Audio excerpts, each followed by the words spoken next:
Hey, welcome to studying some guitar theory, some guitar chordal theory. Particularly, take your G chord. That's going to be our home chord and our home key. So we're going to build things around our G. So imagine that's like the entryway in your house. It's the way that you come in to the house most of the times. Now if I was to take a G major scale, I'd start on the G, I'd go up to my open A, B, C, D, E for the 7th, F sharp, back to G, open G.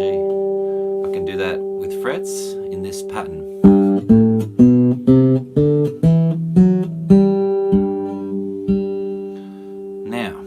Give them all a number, we get this: 1, 2, 3, 4, 5, 6, 7, 8, or octave, oct 8.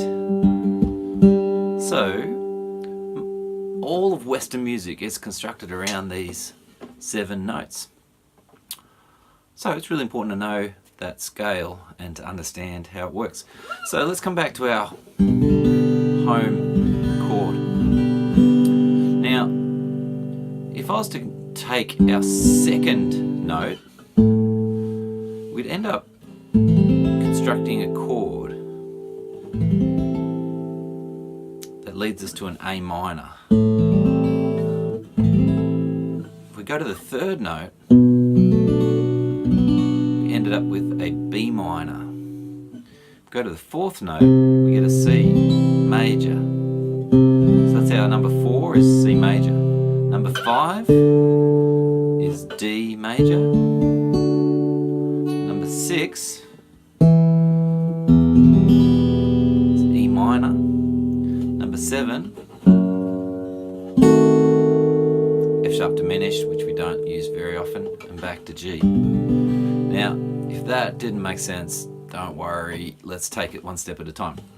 Let's imagine that this G represents your entry to your house, like the hallway or something like that. Now you come in the front door and there it is, number 1, and then we're going to go to number 4. Skip number 2, 3, we'll go to number 4 and play a C chord. Imagine that's the kitchen. So we've got our 1 chord, we'll skip our 2, 3, go to our 4 chord, and we're going to imagine that's the kitchen. Let's do a bit of work on changing from 1 to 4. I'll Be Your Mirror by the Velvet Underground.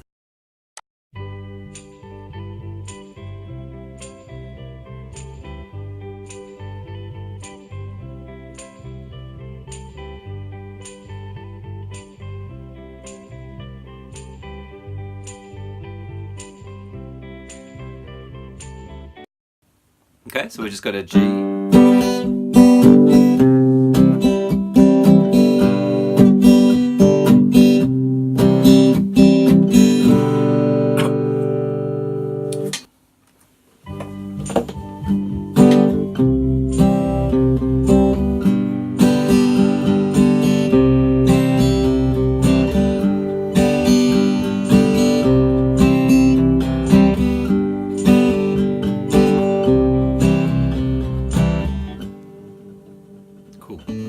Alright, so imagine that we're going from our entryway into the kitchen and back to the entryway. So imagine walking around our house.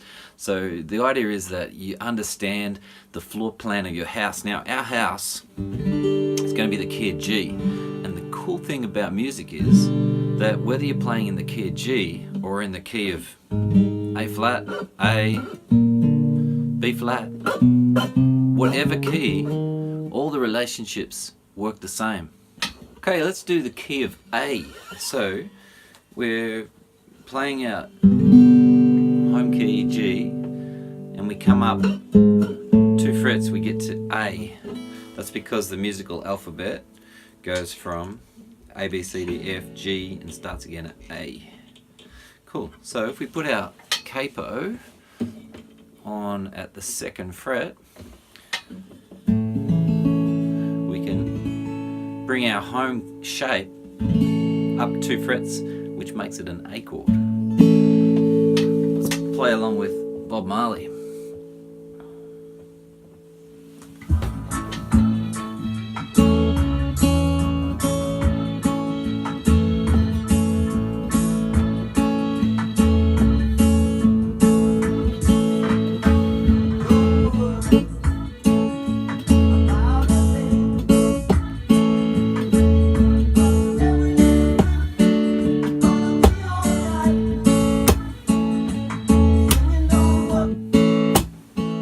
How groovy is that? That's cool, hey? So, our 1 and 4 are still the same relationship to each other, and we can check that because if we do our A major scale, A, 1, 2, 3, 4, 5, 6, 7, 8. Our 1 and our 4 are in the same configuration. So if we learn one way of how the chords relate from our entry, walking in our house analogy, to our kitchen and back, then we don't get confused even when we change keys. It's like when I was growing up, there were these housing commission houses in my town, and if I went into one friend's house, they were identical floor plan to my other buddy's house, so you never had to ask where the bathroom was or anything like that, because you could just walk straight in and know where everything was, because they were all the same. Even though they're different houses, the floor plan is the same, and music is like that. So you walk in, and even though we're playing in the key of A, the relationship's the same. The reason we use the capo is that if we did this in our open position, which we can, A and D, they seem different. And so by getting our head around one shape first helps us understand the way music relates to one another, the chords, how they relate to one another. This is Angel of Harlem by U2. So we take our G, we move it up to A, to B, and up to C. C is here, which means put our capo on 3 frets away, like that. So even though we're in the key of C, we're going to use the same 1 and 4. 1, 2, 3, 4, 5, 6, 7, 8.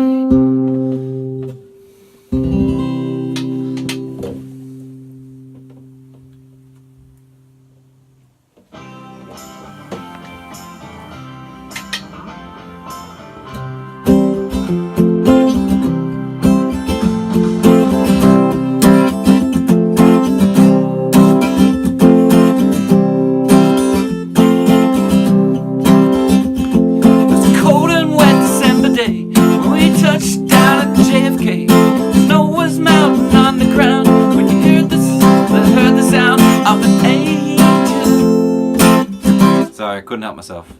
Very good. So, 1 and 4. There we go. Now, I want to show you something else here. We've talked about the major scale, which you have to know. The pentatonic scale is a simpler scale. Pent is 5 and it only has 5 notes.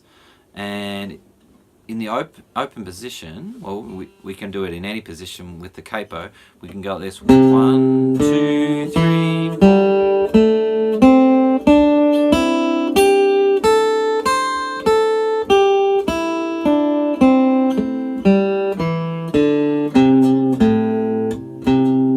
So we're playing all those open strings, and then that one.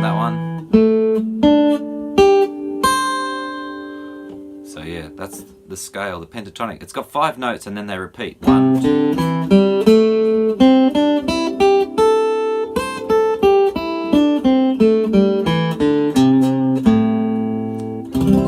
Now if we were to play along with Angel of Harlem, we can make up our own tune using that pentatonic scale.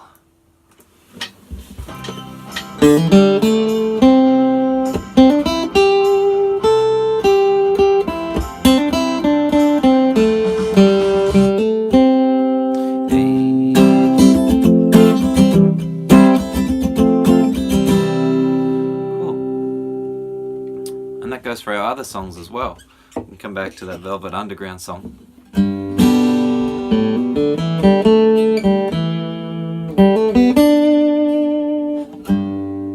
Just make up a tune using that, or the Bob Marley song in the key of A.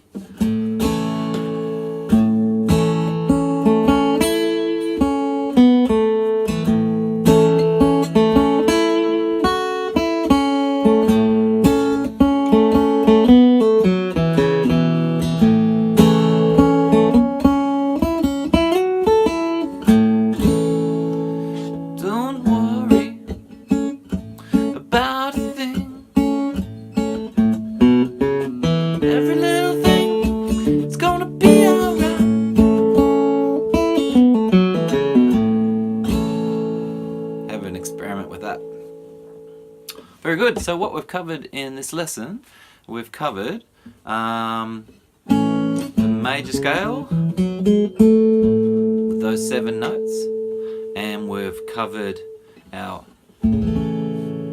home chord shape, which we're using as a G shape, and we've learnt that the chords have different, that the scale degrees have different chords attached to them, so every one of those notes has a different chord, and we've been talking about the 1 and the 4. So getting used to the fact that that's a 1 chord and that's a 4 chord, and we learn that by 1, 2, 3, 4 chord, 4, based on that note.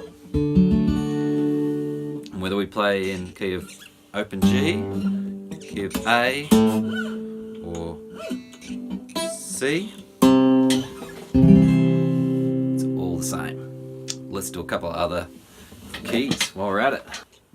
For What It's Worth by Buffalo Springfield, we're going to do in the key of E, which means we come all the way up here to the open E.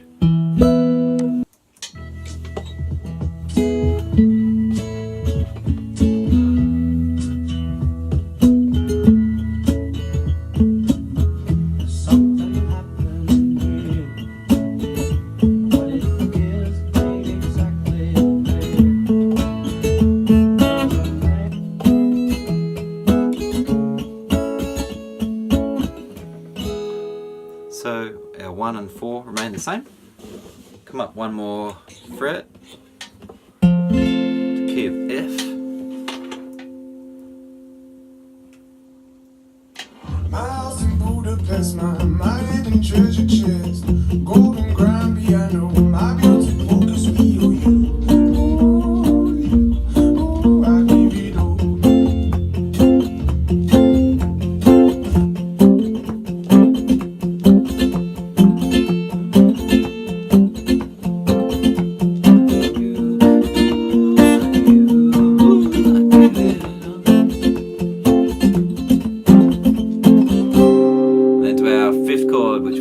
Next time, come up one more to the highest chord that we'd use with a capo, almost sounding like a mandolin up here, F sharp.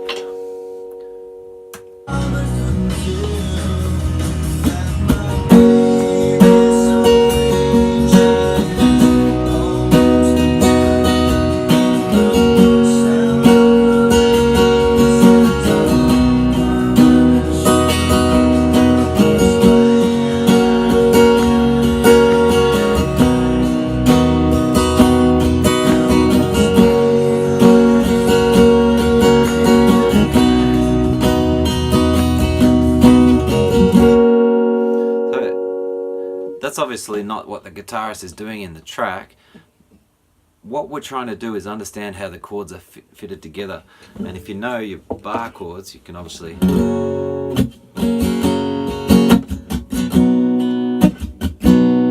your 1 and 4 down there. But what we're trying to do is get settled around about this G shape as our home shape. So we'll do more work next lesson about our 1, 4 and 5 chords.